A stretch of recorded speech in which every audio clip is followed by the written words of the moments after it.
Baka siya anong isipin mo? Kaibigan lang. Kaibigan na muna?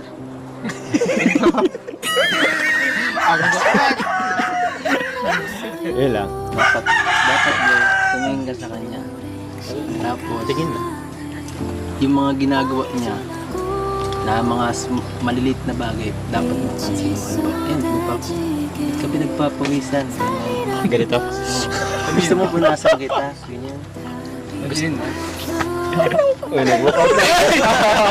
Gabi naman, boss. Carla, ba't lagi ka naalis? Nahihiya po kasi ako. Tayo-tayo lang naman. Oo. Ano bang mali sa ginagawa? Pinapaypayin lang naman kita. Alright, thank you po ulit kay Ate Norma Miko dito. Malaking tulong po yan kay, kay Carla kasi palagi siya nagtitinda pag... ngayon ba, madalas ka pa rin magtinda? O ano?